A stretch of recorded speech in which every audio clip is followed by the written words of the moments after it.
Kita bicara Papua sekarang. Kita tahu saudara kita yang memiliki ras Melanesia, ada 5 provinsi di Indonesia, dan suku bangsa ini memiliki kekhususan tersendiri yang derajatnya di atas ras kebanyakan. Apa itu? Ketika zaman kuliah dulu, salah satu guru saya, Profesor Paul Ekman, kelas aplikasi psikologi yang mengajari mikroekspresi. Beliau mengajari kami bagaimana melihat, membaca wajah seseorang dan mengetahui isi kepala seseorang dari wajah mereka. Ekspresi sedih, bahagia, terluka, gembira, khawatir, semua terbaca di wajah seseorang, dan dia mengatakan bahwa the truth is all over your face. Kebenaran ada di wajah seseorang. Ternyata dia surveinya 15 tahun itu di Papua dengan ras Melanesia. Profesor Ekman mengatakan Papua adalah the last honest person on earth, atau Papua adalah manusia terjujur terakhir yang disisakan di muka bumi ini. Dengan pola itu dia memetakan wajah seluruh bangsa di dunia ini, dan ternyata cocok. Betapa beruntungnya Indonesia memiliki Papua. Selain kekayaan alamnya yang kita keduk, kita memiliki kejujuran tingkat dunia. Kita sekarang bicara membaca wajah yang lebih luas, yaitu wajah negara Indonesia. Kita ingatkan sedikit sejarah tentang seseorang yang bernama Laurent Kabila. Laurent Kabila adalah seorang rebel, seorang pemberontak yang memerlukan dukungan dana untuk pemberontakannya. Akhirnya dia dapat dukungan dari negara Kanada. Kanada membiayai Kabila, dan akhirnya pada tahun 1991 Republik Demokrat Kongo berdiri dan Laurent Kabila adalah presiden pertama. Ternyata dukungan Kanada itu tidak gratis. Apa yang dibayar oleh Republik Demokrat Kongo? Yaitu tambang kobalt menjadi milik negara Kanada sampai habis asetnya. Kembali ke Papua. Pak Karno adalah pemimpin visioner dan eksekutor yang baik. Dia melihat komunis mencari wilayah di Asia Tenggara, komunis Soviet dan komunis Cina. Maka dia menjual ide tersebut ke Amerika. Dia melakukan diplomasi langsung kepada Presiden Kennedy, di mana akhirnya Amerika mendukung dengan resolusi PBB tahun 1961-62. Setuju Indonesia ambil dalam tanda petik Papua. Lalu muncullah operasi militer yang namanya IRIAN. IRIAN adalah singkatan dari Ikut Republik Indonesia Anti Nederland. Suksesnya Trikora dan Dwi Kora mengambil Papua tersebut tidak murah karena Amerika meminta cadangan emas Papua sampai habis untuk Amerika. Tapi Soekarno pintar.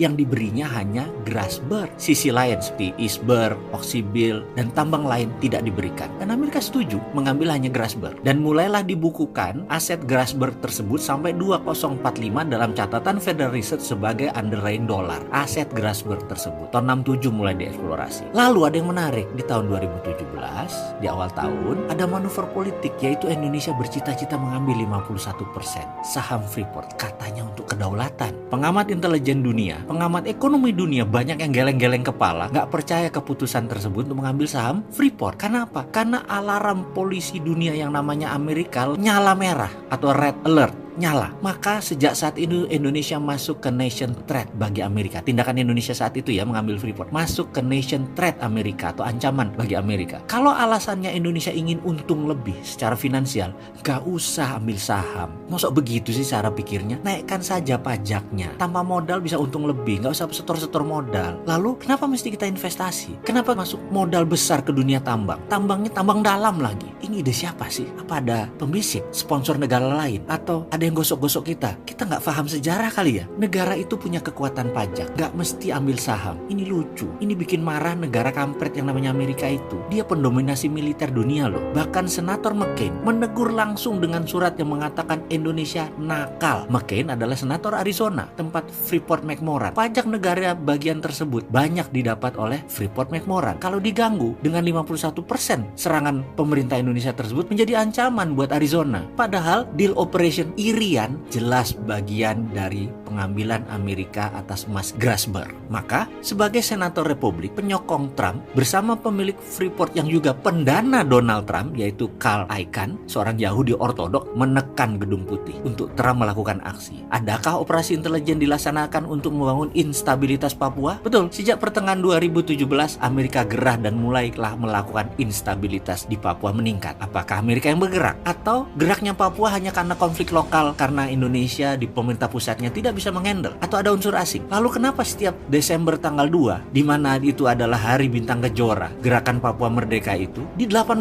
negara tahun kemarin naik bendera tersebut? Siapa yang mainkan? Amerika kah? Misalnya penembakan dan pembunuhan pekerja BUMN dengan senjata baru, siapa yang sokong? Ini belum pernah dituntaskan. Kenapa? Takut. Lalu adakah hubungannya dengan 8 jam blackout di ibu kota? Adakah hubungannya dengan gudang senjata polisi yang terbakar? Adakah hubungannya dengan lone wolf atau teroris tunggal yang menyerang polisi? Adakah hubungannya hadapannya dengan atribut FPI serang warga Papua, yang besoknya ribuan orang di lapangan meneriakkan Papua merdeka dan referendum. Kok panjang ya cerita Papua? Ada hubungannya atau sebuah peristiwa kebetulan yang beruntun? Atau ada apa lagi? Maaf ya, haruskah kita menggunakan kata maaf? Kayaknya jangan naif-naif banget melihat Papua sebagai konflik horizontal biasa. Bukan, sekali lagi, kata maaf tidak cukup. Maafnya kurang panjang. Bener deh, api dalam sekam itu selalu ada yang pasang. Kabut asap di Kalimantan dan Sumatera itu asli buatan manusia. Pasti ada yang masang. Masa teriak referendum gak ada yang ngajari? Ya ada lah. Jadi apa yang harus kita lakukan? Lihatlah kebijakan luar negeri Indonesia ke depan. Jangan-jangan ada hubungannya dengan Indo-Pasifik, di mana US Pakom minus Cina yang Indonesia nggak setuju. Kita sok-sokan terlihat netral tapi miring ke Cina, sehingga kesannya kita memilih Cina daripada Amerika, bukan malah di tengah. Kesannya, ingat referendum Timor Timur yang hanya dilahirkan dari pancingan konflik, lalu PBB datang dengan pasukan UNAMED dan referendum diadakan. Lepas itu Timor Timur. Ini mungkin yang parno saya saja. Papua dengan mudah di Timor Lestekan. Tapi bener deh, mengambil saham 51% Freeport itu keputusan bisnis yang bisa backfire, bisa merugikan kita kalau tidak paham sejarah.